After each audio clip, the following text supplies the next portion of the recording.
जाते हैं। कोशिश करना है कि इसमें एड़ी पूरी तरह जमीन पर सटी रहे और नाभि को देखते हैं। छठा पोजीशन में 8 अंग जमीन पर सटता है।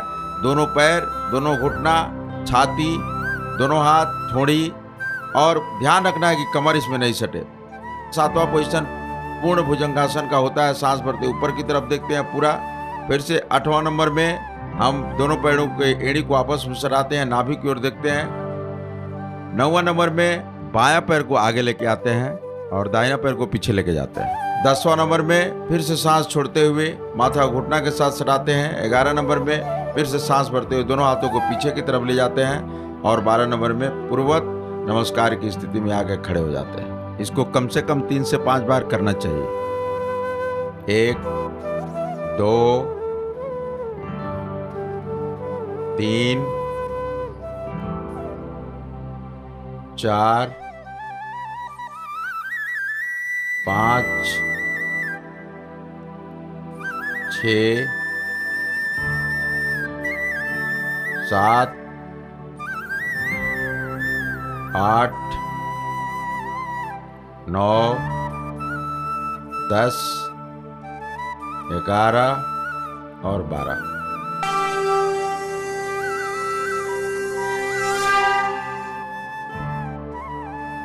पहले हम पंजा को स्थिर रखते हुए एड़ी को चलाते हैं, फिर से एड़ी को स्थिर रखते हुए पंजा को चलाते हैं।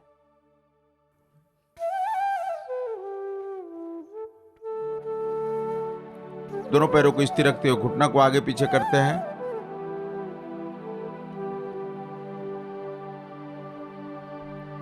फिर से दोनों हाथ घुटना पर रखते हुए क्लॉकवाइज एंटी क्लॉकवाइज गोल घुमाते हैं।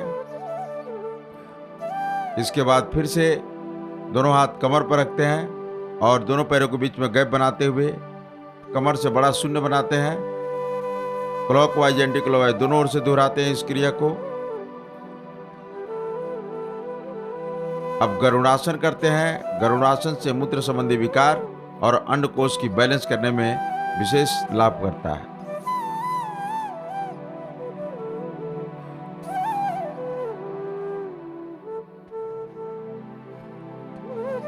अब हम करते हैं जोगी जोगी का 12 पोजीशन। इसमें हम आराम से दौड़ते हैं।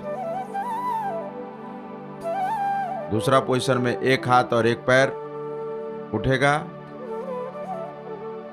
तीसरा नंबर में दोनों हाथ कमर पर और घुटना को मुड़ते हुए जितना छाती के साथ सटा सकते हैं सटाते हैं।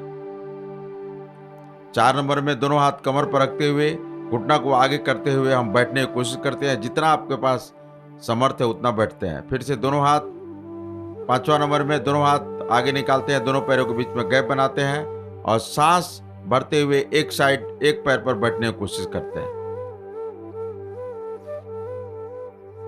6ठा पोजीशन में दोनों हाथ कमर पर और सामने वाला पैर पर दबाव करते हुए उस पर बैठने की कोशिश करते हैं।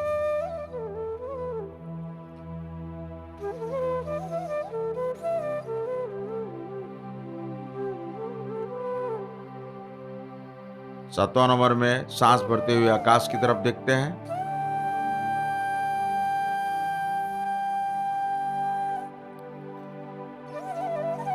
आठवां नंबर में साइड की चर्बी को घटाने के लिए जितना आप मोड़ सकते हैं एकदम पूरी तरह से मोड़ते हैं शरीर को साइड में।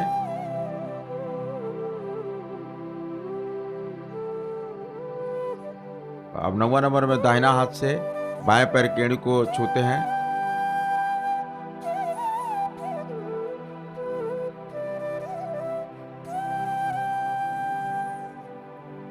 10वां नंबर में सांस भरते हुए पीछे की तरफ मुड़ते हैं और सांस छोड़ते हुए माथा को घुटना के साथ सराते हैं और दोनों हाथों को दोनों पैरों के बगल में लेके जाते हैं। 11 नंबर पीटी का पोजीशन करते हैं।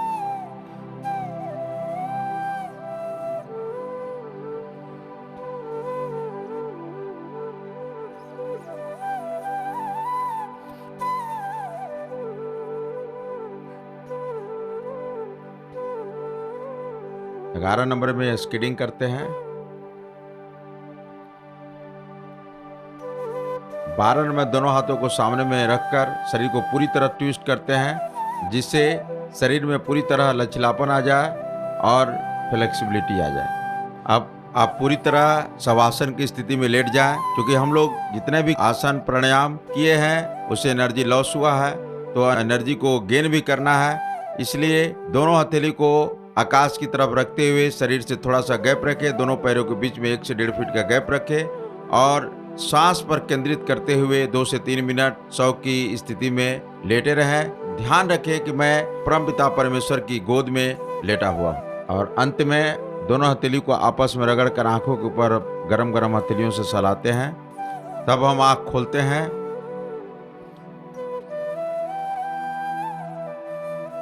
वज्रासन की स्थिति में बैठकर सिंहासन करते हैं। ये अधिका से अधिका 2 बार करना चाहिए। सांस भरते हुए पूरी तरफ जीभ निकले रहे और तिरछा देखते हुए शेर बनकर दहाड़ते हैं।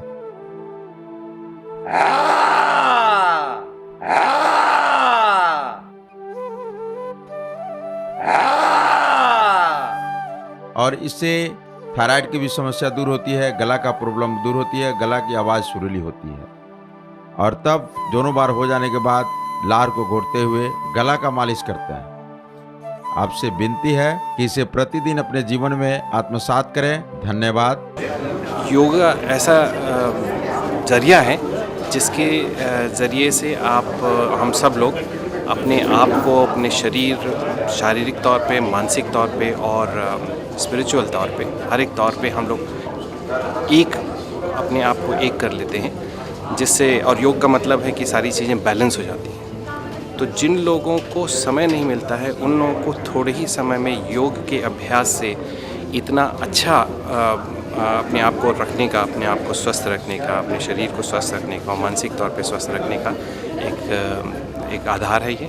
और मैं तो चाहता हूँ कि सभी लोग रोज़ नियमित रूप से इसका प्रयोग करें और इससे मतलब सबका स्वास्थ्य अच्छा रहता है और हम लोग सब अपने अपने काम में और अच्छी तरीके से और सुचारू रूप से और एनर्जेटिक होकर अपना काम कर सकते हैं। तो इसके लिए मेरे ख्याल से जागरण बहुत ही अच्छा मंच है और बहुत ही अच्छी तरीके से इसको ऑर्गेनाइज़ किया जा रहा है। हम लोगों ने आज पार्टिसिपेट किया है, देखा और बहुत ही अच्छा लगा। अभी इस समय कितनी हमारे में एनर्जी है ये समझ में नहीं आ रहा है कि दिन का अंत है। आज हमें 5 बज गए हैं, लेकिन इस समय लग रहा है कि हमारे शरीर में कितनी ऊर्जा है और ये सिर्फ इसी योगा और प्राणायाम के कारण होगा। Thank you. स्वास्थ्य मनुष्य जीवन के सफलता की चाबी है, इसलिए योग की सरलता को समझते हुए इसे अपनाएं और अपना जीवन निरोग और सुखी करें। धन्यवाद।